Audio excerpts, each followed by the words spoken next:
Any special days? No. These days they remind us that we should weep for our Gurudev. At least something, remember him, at least shed one tear. When Gurudev would speak to the leaders of ISKCON, then he would tell them that you're organizing such huge festivals. Organizing so many festivals, inviting so many thousands of people. But where is the time for you to shed one single tear at least in separation? Where is that time? You have that time to sit somewhere in the corner and shed some tears. One kind of separation is when one feels my Gurudev is so great. He is so Mahan.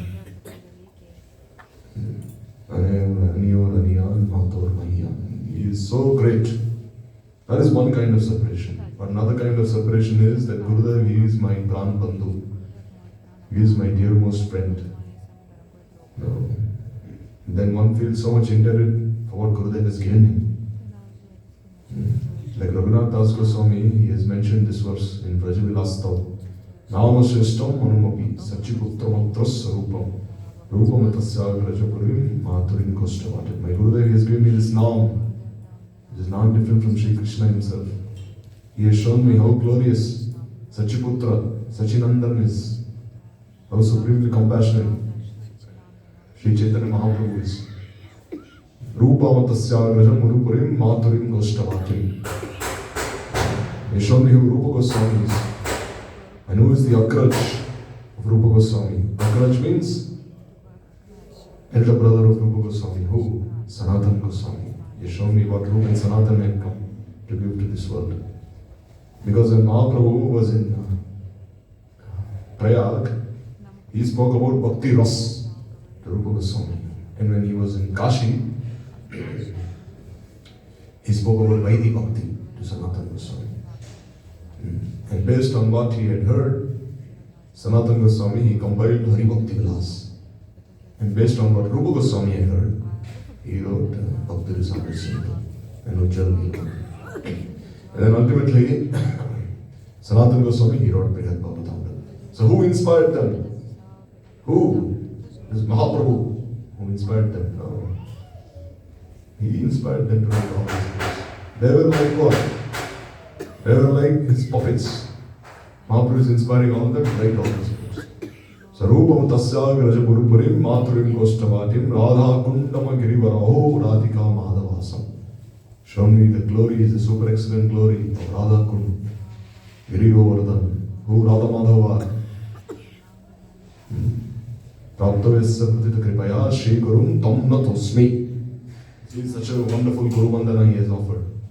Praptavesya Pratitaya Shri Gurum Tam Natosmi. This is why I offer my pranams to Shri Guru, who has given me everything. So who is the Guru of Raghunath Das Goswami? This is the question. According to Pancharatrika Vidhi, his Guru is Yadunandan Acharya. Yadunandan Acharya is his Guru. According to Pancharatrika Vidhi. And we must know that Yadunandan Acharya also was a great devotee. He was a parikar of Sri Advaita Acharya. He was a parikar of Sri Advaita Acharya, and he was initiated, I think, by Advaita Acharya also, Yadunandan Acharya. So Raghunath Das Goswami, he would always go and listen to Harikatha from him. And when Yadunandan Acharya would speak Harikatha, great devotees would come to listen to him, like Balaram Acharya, Haridas Thakur, Kalidas. Kalidas was like the uncle of Raghunath Das Goswami. Like not the uncle, like a distant relative. So Kalidas would come. So Charu Thakur, they would all come and listen to Harikatha from Yadunandan Acharya. So Das Goswami would also go there.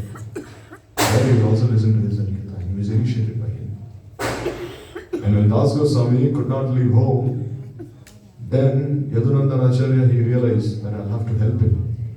Because Das Goswami was always surrounded by guards from all sides.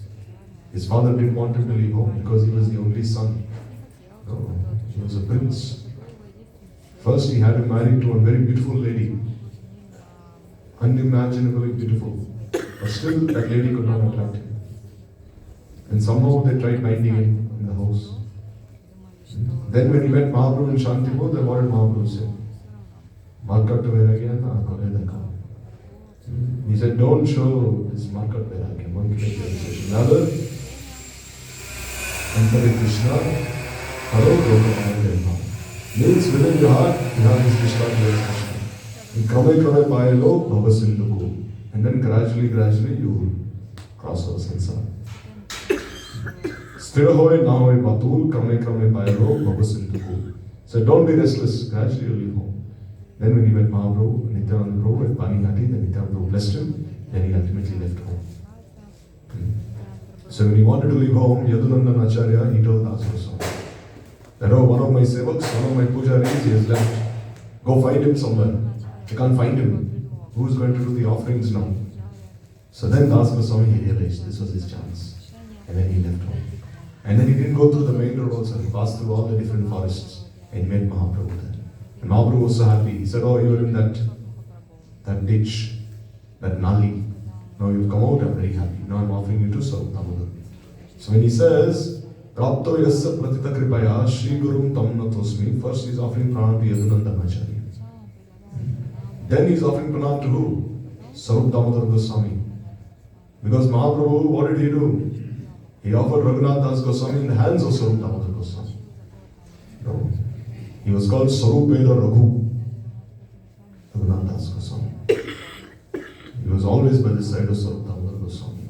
Sarup Damodar Goswami had written this diary which had all his notes, which he had personally witnessed all these leelas of Mahaprabhu, because he was always by Mahaprabhu's side, Sarup Damodar Goswami.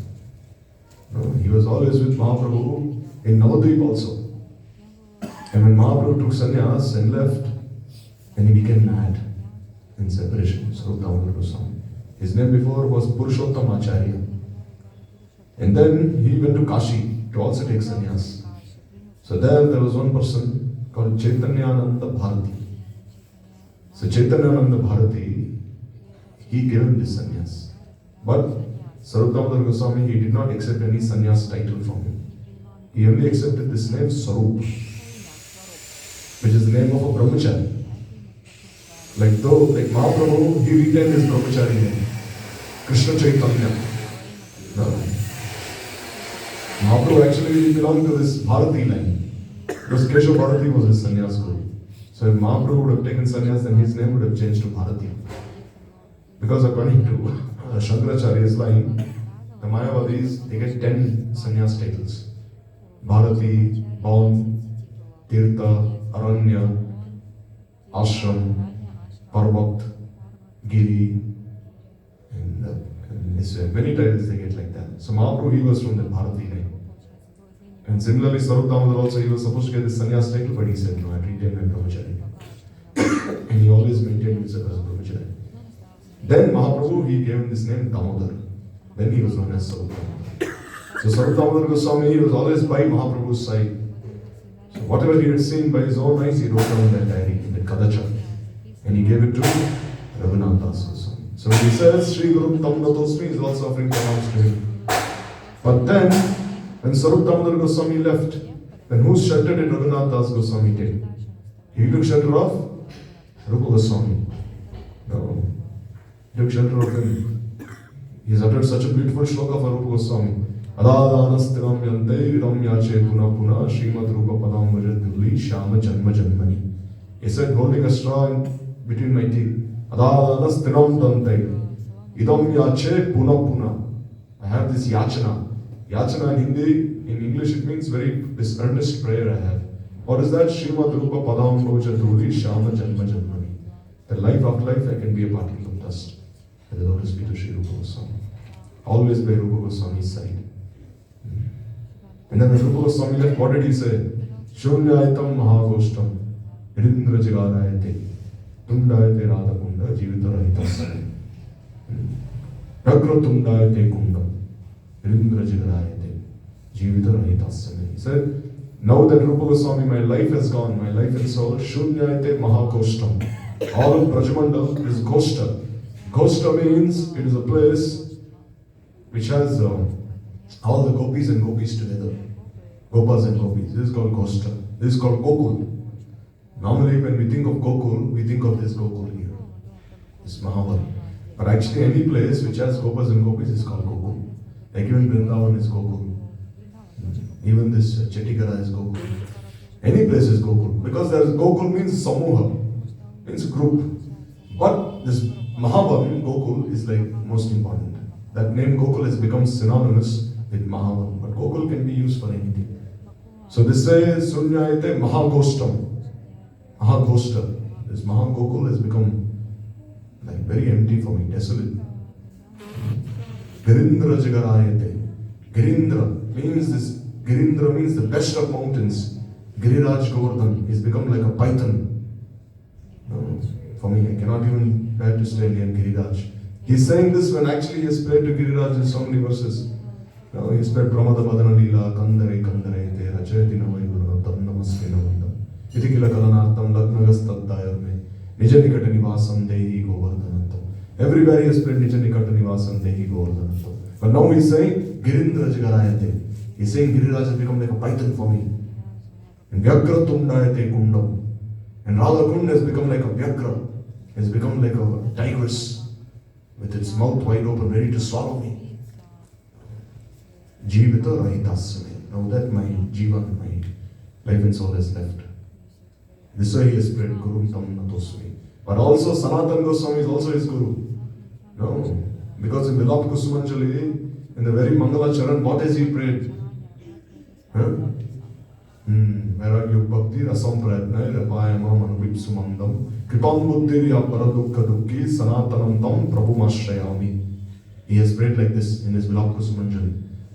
What does he mean when he is praying in such a way? Vairagya Bhakti Rasam Prayatna Apayama Manubipsu Mandam. You said I was unwilling to drink this Vairagya, this Vishesh Rupena Anurag, this Bhakti laced with renunciation. But still, because Sanatana Goswami is Kripam Buddhirya Paradukka Dukki. Sanatana Goswami, one quality of a Vaishnava is that his heart melts on seeing the suffering of others. When he sees someone else suffering, his heart melts, at least for a genuine Vaishnava, an ideal Vaishnava. Normally it is seen that if someone else is suffering, a person might delight in that suffering. He may think, oh good, he's suffering. But if one is really a genuine Vaishnava, then he'll actually feel sad for him. And he'll think, how can I help him? Prabhupada Bhaktisiddhanta, in one of his instructions, he has said that even if one is your greatest enemy, he is the aggressor, trying to inflict harm on you, still you must think about his welfare, about his well-being. Given such a person, you must not hate or despise. Like there's that very famous incident in Calcutta when Prabhupada would go for a walk, Bhaktisiddhanta, then there was one person, very nasty person, always abusing Prabhupada, saying such nasty things, this, that. The brahmacharis would get so angry at that person. Prabhupada said, don't do anything. Let him say what he wants. And one day the person, he was not to be seen anywhere. So then the brahmacharis, they asked from the people nearby, where is that person? They said, he's died, he's dead, gone. And they were all so happy. And Prabhupada said, actually, you know that he's dead, I'm feeling so sad. Because all of you are only flattering me, he said. All of you only speak nicely to me, you flatter me. But he was pointing out my faults. Will any of you point my faults out? You only keep flattering me, he said. You're flatterers, but he was my well-wisher. Even about him, Prabhupada has such good feelings. That is Vaishnava. Like once I was listening to this glorification of Prabhupada given by Gopal Krishna Maharaj, Prabhupada's disciple. Maharaj is Guru Maharaj. So Gopal Krishna Maharaj, when he was in Canada, that's where he met Prabhupada. He said that when he met Prabhupada in 1968 or 69 in one city, in Montreal. So there he said there was a public program, and there Prabhupada was speaking in that city in one church. Many Christians were there in that church. The father was there, all these monks, the nuns, they were there. So when Prabhupada spoke, he glorified Jesus so much.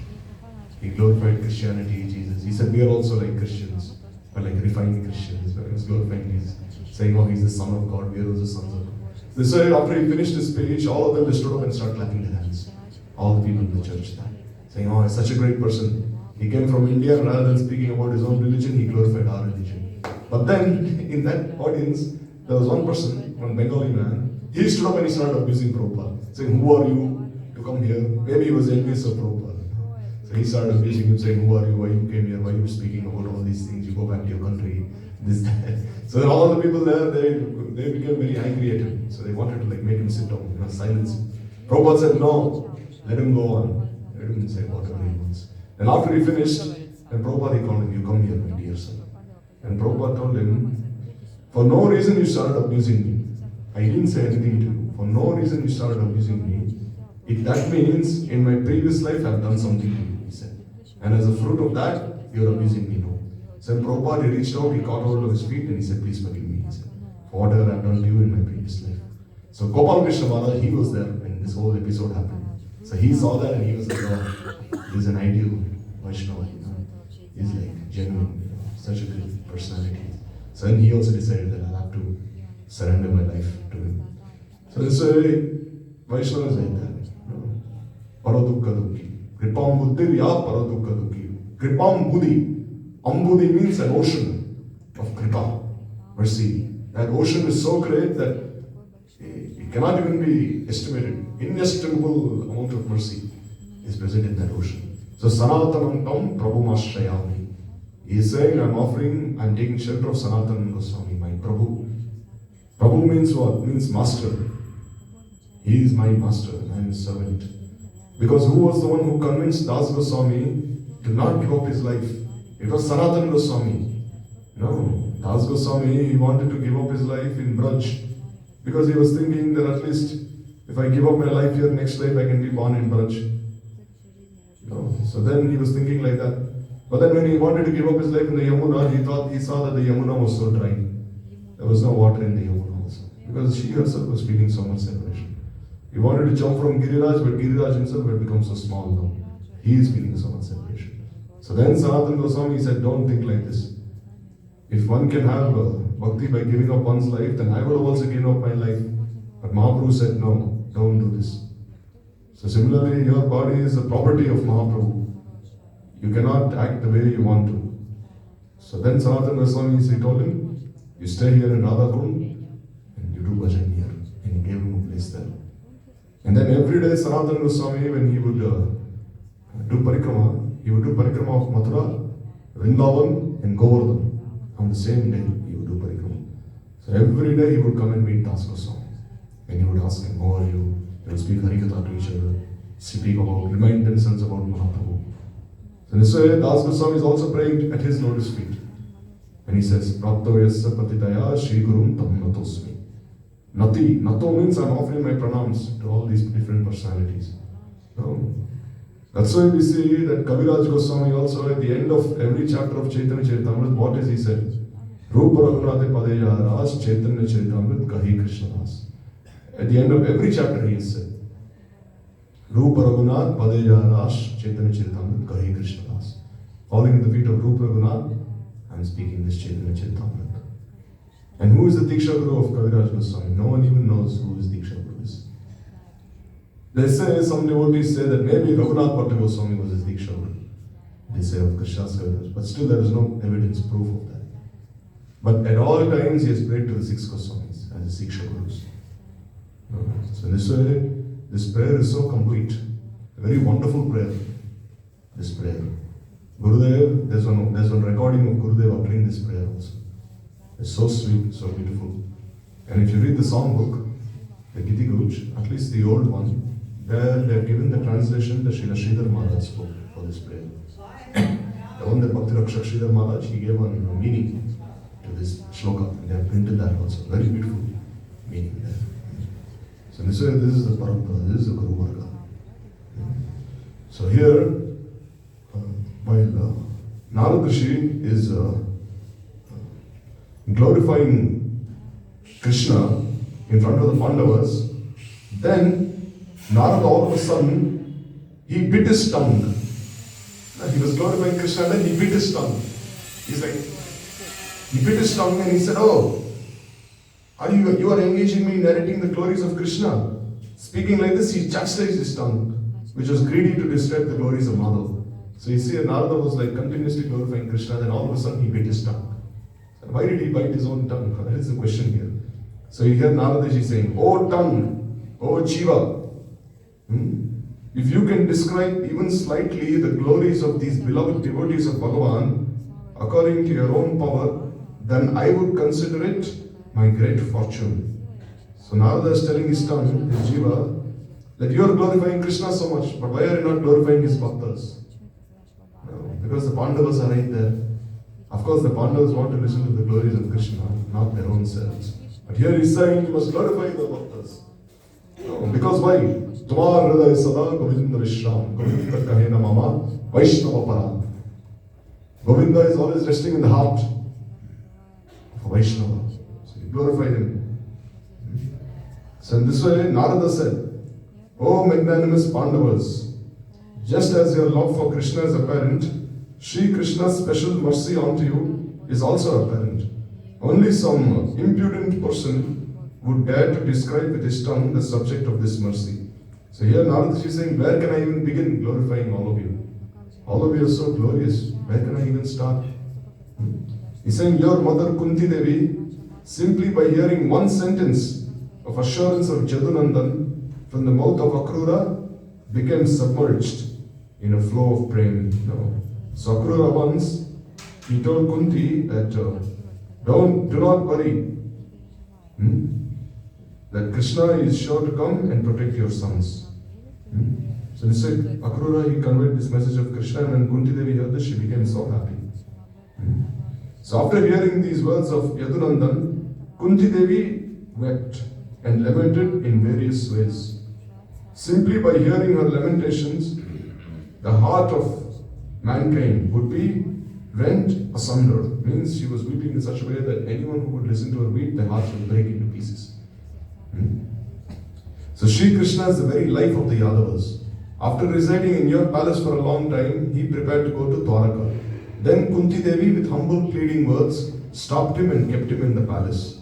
So after the battle of Kurukshetra, Krishna, he was about to return to Dwarika from Hastinapur. So when he was about to return to Dwarika, then Kunti Devi, she told him, "Oh Prabhu, why are you leaving us?" Just as Krishna bestowed immense fame upon Yudhishthir, similarly by killing Jarasandha, he bestowed such fame upon Bhimasen as well. No, Krishna, he made Yudhishthir the emperor of the entire world. No. Yudhishthir was a great person, very noble person. He never spoke lies his entire life. He was Dharmaraj. No. It is said that if Yudhishthir ever became angry, the entire world would be burned to ashes. That's why in the Mahabharata you never see Yudhishthir ever becoming angry. Not even once, he never became angry. Even when such nasty things were done to him. No, Duryodhana, he did such bad things, but he never became angry his entire life. Even after Duryodhana did so many things, he would always address Duryodhana as Suyodhana, Karna as Sukarna, Dushasan as Sushasan. Never. And he said even if one drop of Yudhishthira would have fallen on the ground, the earth would have broken into two pieces, like many pieces. She could not even tolerate the blood of Dharmaraj falling on her. Like when Yudhishthira was in Virat Desh, when the Pandavas were in exile during the last year of their Vanavas, they were in one place called Virat, which is in Nepal. So there they were living incognito. Means Bhimasen, he became the cook for that king. Arjuna, he became the teacher for that princess. Because Arjuna was cursed by Urvashi to be a eunuch. When Arjuna was in heaven, there Urvashi, she told Arjuna, "You enjoy with me." Arjuna said, "How can I enjoy with you? You're like my mother. Pururava was your husband, and Pururava is my ancestor, and I'm his descendant. So how can I enjoy with you?" And Urvashi said, "Don't speak nonsense. This is Swarga. You keep all that philosophy to yourself and come and enjoy with me." And Arjuna said, "No. No means no," he said. And he said, "You're like a eunuch," she said.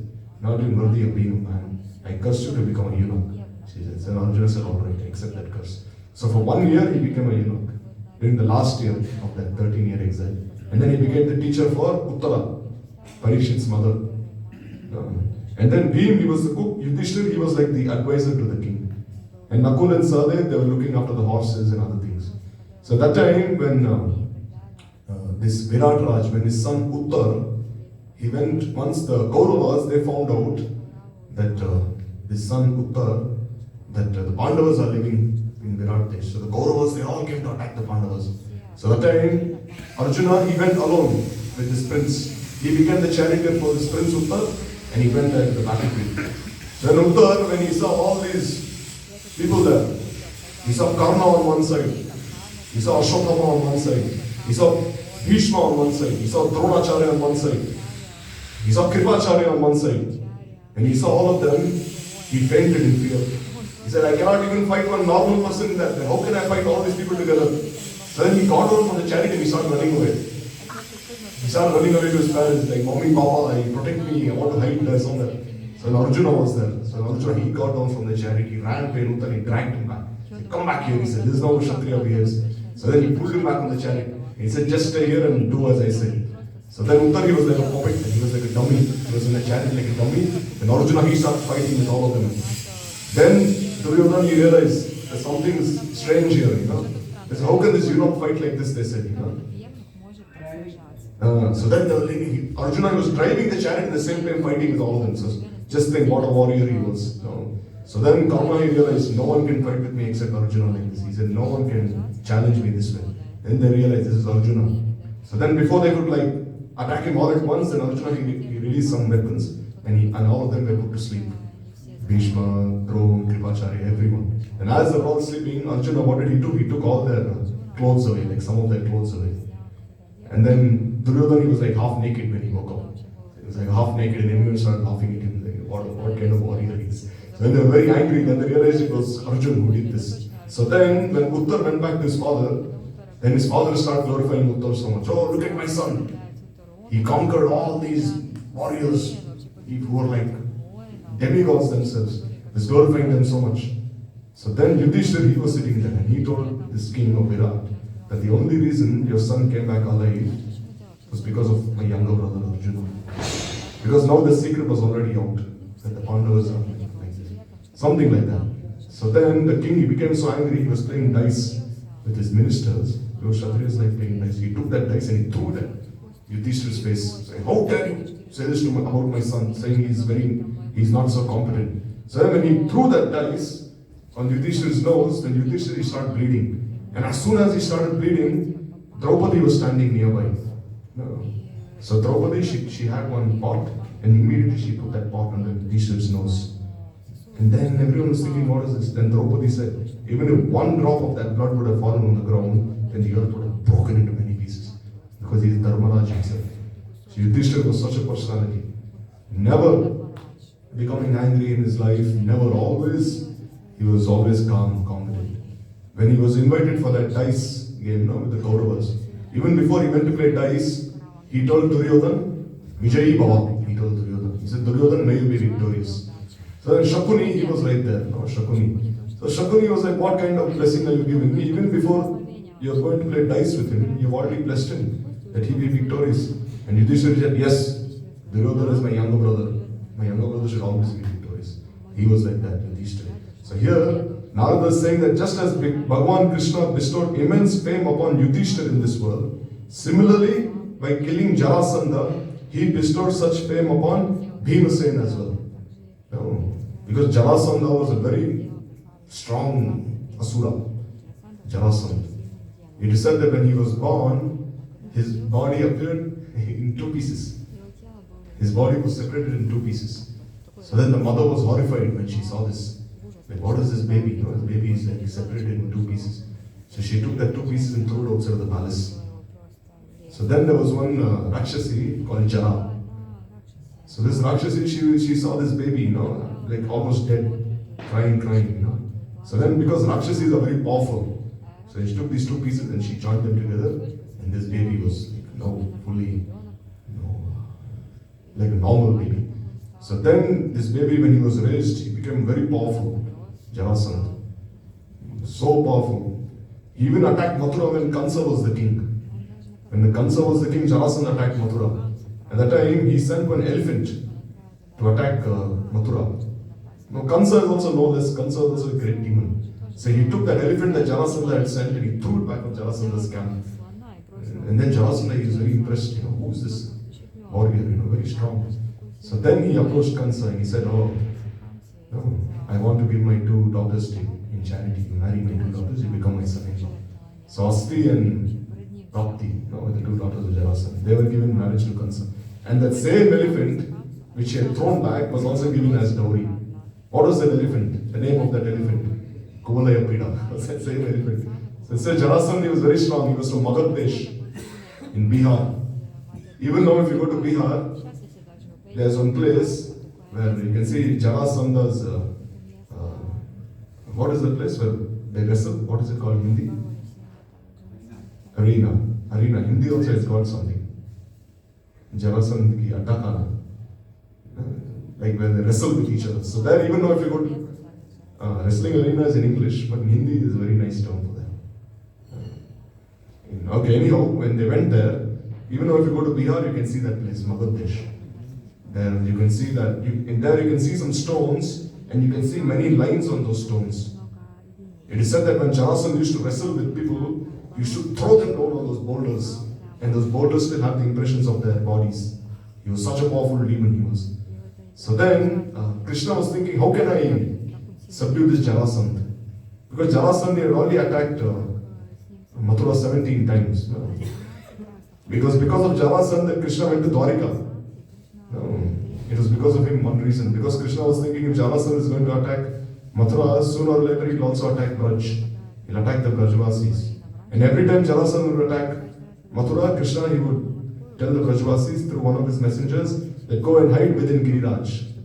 Go hide within his heart, don't come out. And they would all go. And when Jarasandha would come and look in Brajmandal, he'd see everything was empty. So he won't attack Braj, he never did anything to Braj. So then Krishna left to Dwarika. So then Krishna, he consulted Uddhava. And he told Uddhava, how can I kill this demon Jarasandha?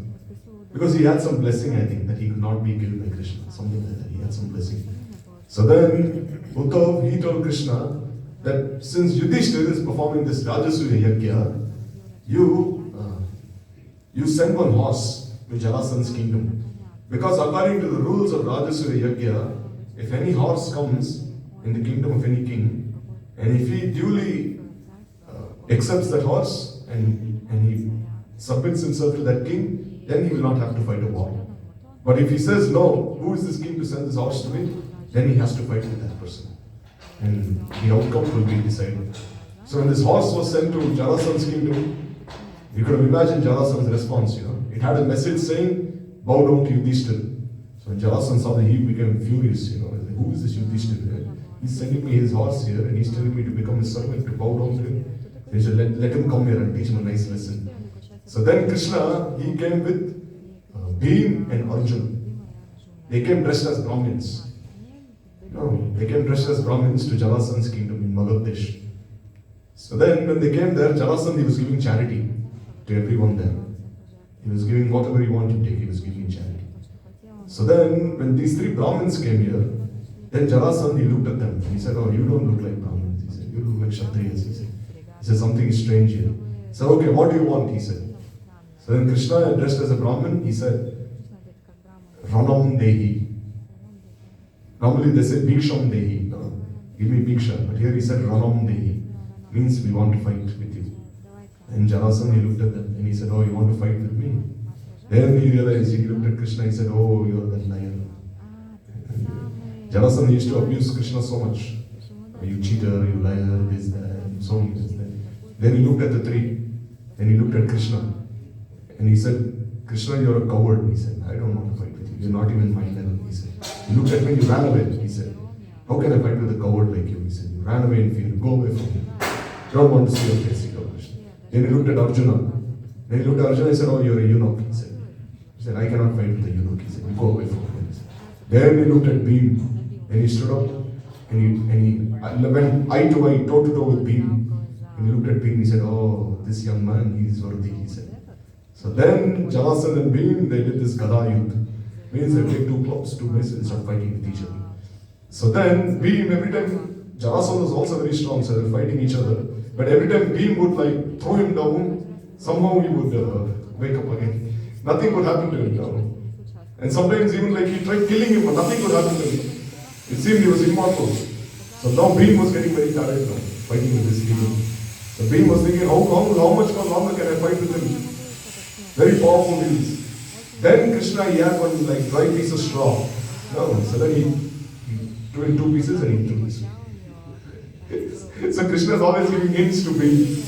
Even when Bhim was fighting with Duryodhana, he did the same thing to Bhim also. He said, here, hit him here. So Bhim hit Duryodhana there. So it's the same thing. It's true, opposite side.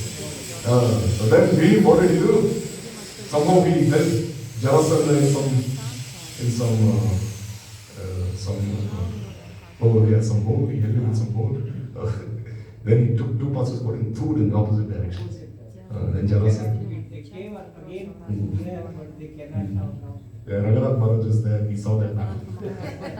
By his own eyes, he saw. He was a referee, So he said, it was thrown there in the opposite direction. So then Jarasandha, then he left his body. And then actually, who was responsible for Jarasandha's death? It was Krishna. No. Krishna actually, he could have easily killed Jarasandha, even if Jarasandha was protected by any special boon blessing. He could have easily killed him, but still he gave that credit to Bhim Sen. So Bhim, you be thing. So it's a Bhim, he was always given so much credit. Like even when Bhim was in Virat Desh, at that time, when he was the cook, he was the cook for the king then. So at that time, the king of Virat, he had one general. This general, his name was Kichak. So Kichak also was a very strong man. So Kichak, he was attracted to Draupadi. Because Draupadi, that time she was like the maidservant of the queen there. So Kichak, he would always be making advances to Draupadi. So in Draupadi, she told the queen, because Kichak was the queen's, I think, younger brother, younger or elder brother. So Draupadi, forgot her name, she had also kept one name there. Draupadi had a name. Sairendri. She is known as Sairendri. She was known as Sairendri. At that time, Draupadi, she would help the queen in many ways, cook for her. So then, the queen, she told her brother Kichak, saying, why are you making advances to her? She's a married woman. This is not proper. Kichak said no. He said, once I've laid my eyes on anyone, that person is mine, he said. Now he said, you convince Sairendri, your maidservant to come here, or I'll take her by force. Now I give her like 1 day time. She can become my wife or I'll take her by force. Now Kichak also was Asura. So then Draupadi, she went and told Yudhishthira, saying, please protect me. But Yudhishthira said, if we do something now, then our secret will be out. And if our secret is out, then we'll have to go inside the forest for another 12 more years. This is the condition given by the Kauravas, that we must remain incognito. We must not be known to anyone. So Yudhishthira said, how can I help you? So then she went to Arjuna. And Arjuna also said the same thing. I cannot do independently without my elder brother's action. Without his approval. How can I act independently? Nakul Sahdev, the same thing. So then Bhim, he was there in the kitchen washing pots there. So Bhim, we know who Bhim is. So then Draupadi, Bhim is like the last resort. If there's no other help from anyone, you go to Bhim. So then she went to Bhim and then she said that he's making such advances to me. Then Bhim, he said, all right, let me do the talking. So then he told Draupadi, tomorrow morning you go tell Kichak that you will fulfill all his desires, that she will become his wife. And Draupadi said, how can I say this? Bhim said, do as I said. Just do as I said. So Draupadi said, all right. The next day she went to Kichak. She said, all right, I'll agree to be your wife. But then you'll have to meet me in one room in the middle of the night. You'll have to meet me there. So Kichak was all happy. Said, oh yes, I'm very happy. I was very happy then. So then she went back to the kitchen and she told Bhim, what should I do? And Bhim said, all right, in the middle of the night, you give me your sari, he said. You give me your sari, I'll wear one of your saris, he said. And then I'll go wait inside the room. And then Bhim, he started practicing Draupadi's words, her language, talking like a woman. So then in the middle of the night, Kichak, he went there all dressed. So then in the middle of the night, he started calling out, oh Sairendri, where are you, where are you? So then Bhim impersonating Draupadi's voice, he's like, I'm here, come on, I'm here. I'm here. Also, he had a nice wheel around his head like this. It was the middle of the night, there were no lights, nothing. It's all dark. So then Kichak, he sat behind Bhim. And then he kept his So then he saw the beam throw Sairendri's hand was so hard, like a rock then, So then he was like, Sairendri, how did we become strong all of a sudden? So then Bhim, he lifted that sari. He said, no, I'll show you who real Sairendri is. Then he caught him there, gave him a big pounding there, Threw him on the ground, pounded him there. But Kichak was also very strong, so he also fought back. And then Bhim fought him back and finally Bhim killed him. So the next day, it was announced that Kichak was dead now. So everyone was very happy there. Even the king was very happy. Because Kichak was also controlling the king. So then, the news went to the Kauravas. The news went to the Kauravas that Kichak has been killed. So then Karna, he said, no ordinary person could have killed Kichak, he said. He said only some people could have killed Kichak. For example, Bhishma could have killed him. I could have killed him. And Bhim could have killed him. And Balaram could have killed him, he said. Only 4 people in this world could have killed Kichak. And out of these 4, Balaram, he is in Dwaraka. Bhishma is here with us in Hastinapur. And I am here with you, Duryodhana, in Hastinapur. So who has killed him? It is Bhim. So then they said, now the secret is out. Now the Pandavas are at Virat-Desh. Let's go there. So that's when they went to Virat-Desh there to find out the Pandavas. This way, all these things, such episodes happened in the Mahabharata. And Krishna, he is glorified his devotees in such a way. So here Narada is also saying that Bhim also, here you've gotten such fame. He bestowed such fame upon Bhimasen as well. And Arjuna, who is full of all kinds of opulences, has also gained fame as a beloved friend of Sri Krishna. Aho, not even countless Puranas and great scriptures can describe his glories. No. Arjuna, everyone knows in this world, such a great devotee Arjuna is. Who doesn't know Arjuna? No. Even now, there is the Indian government, when they honor any of the soldiers, they give this award called Arjuna Award. Something like that, They give it to sportsmen also, I think. The Arjuna Award. So Arjuna, everyone knows who he is. Such a beloved friend of Krishna.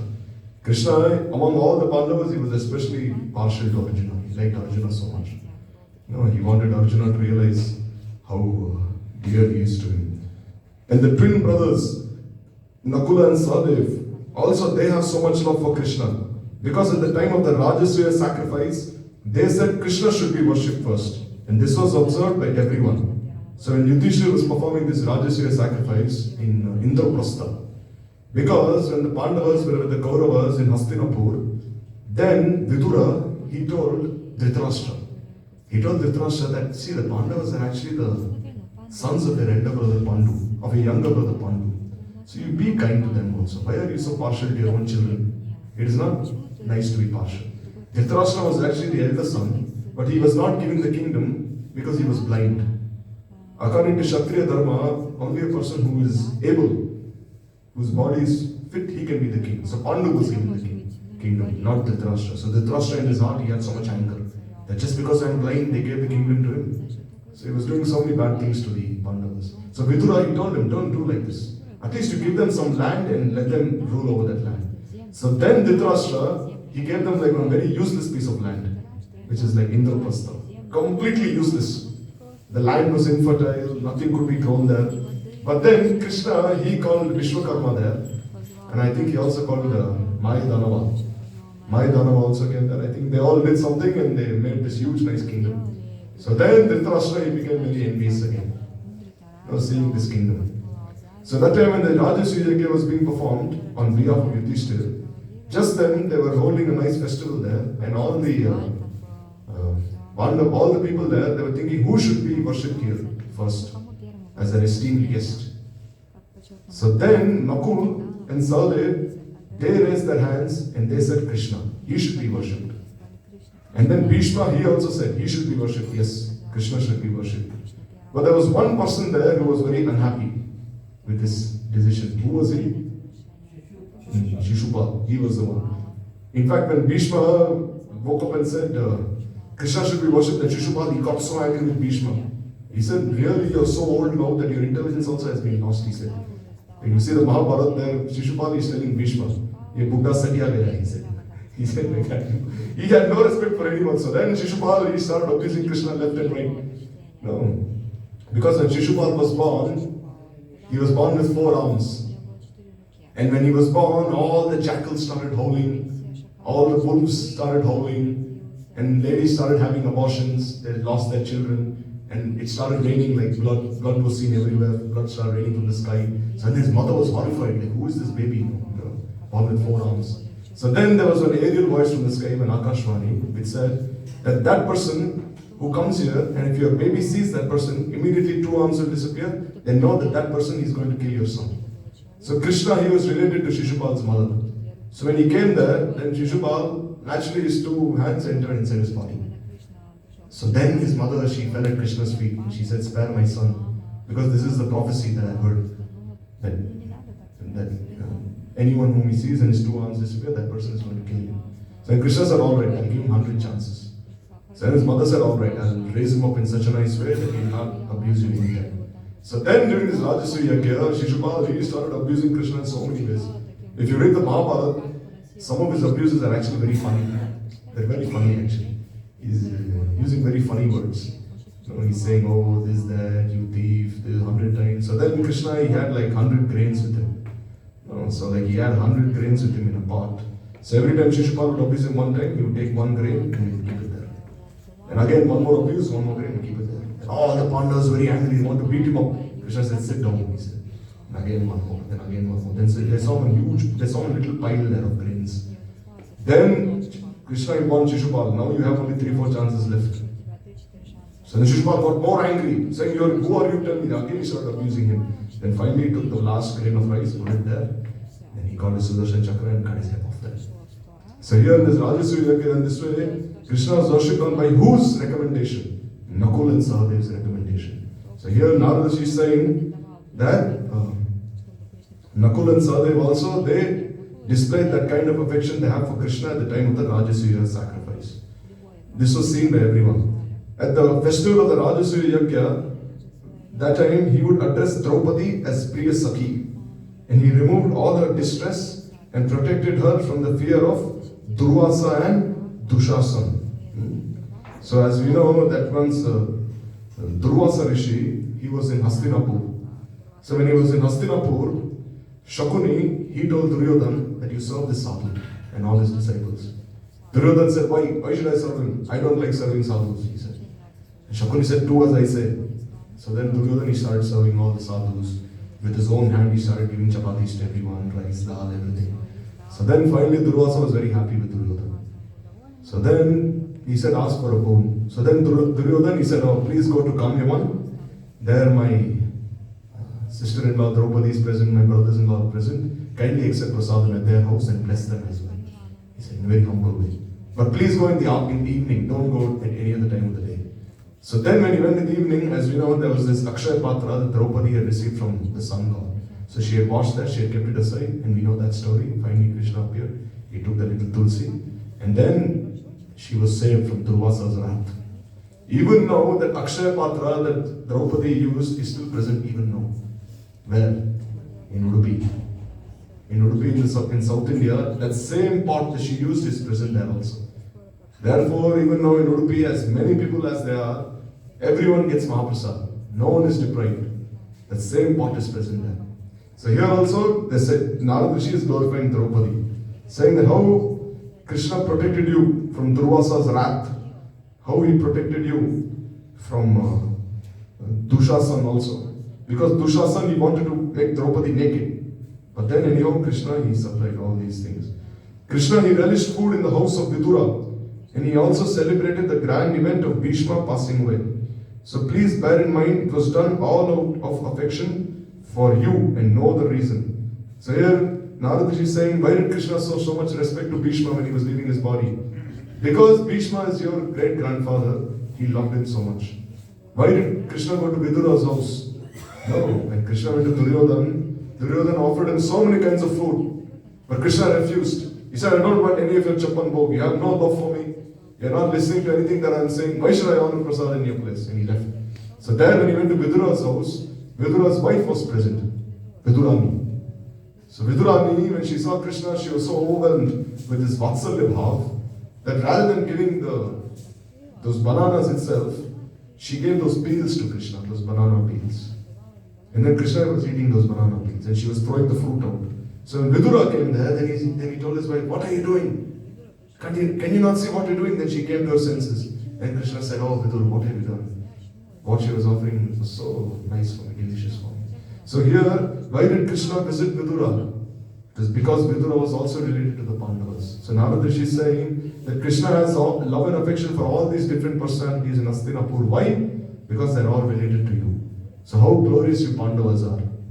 He's saying here now. Saying, what a subject of great amazement. All the ladies of your city, they confide about their knowledge and devotion to Krishna. Such discussions have become the subject of narration for such poets as Vyas and others.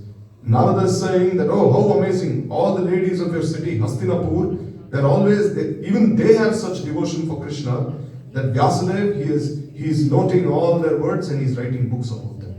He's saying even the subjects of your kingdom have such devotion for Krishna, then what to speak of your own selves. Means that the ladies of this kingdom are speaking about Krishna, this Harikatha, Vyasadev, Parashar, they're all coming and listening to this Harikatha and they're writing books about it, they're writing Puranas about it. So how glorious Hastinapur is. Why? Because of all you Pandavas. So in this way he is glorifying them. And in this way, Narada, he took leave, while he was speaking to the Pandavas, then the Pandavas, they start speaking to Narada. This we will speak on some other day. So tomorrow is like according to the solar calendar, the disappearance day of Srila Gurudev. The day after is the disappearance day of Srila Prabhupada, so Prabhuji will be here. So these two tithis are very important. So, we can, especially on these tithis, we can go deeper and deeper into what our Guru Varga have given and prepare ourselves. We celebrate both entities, sun and solar. Solar and lunar. So we'll be ready for those tithis. Stop here. Shri Gurudev ki jai, Shri Param Gurudev ki jai, Sabarshar Shri Prabhupada ki jai, Rupalu Gauri Guru Varga ki jai, Prem Bhakta Amrit ki jai, Sanatan Goswami Pad ki jai. I go.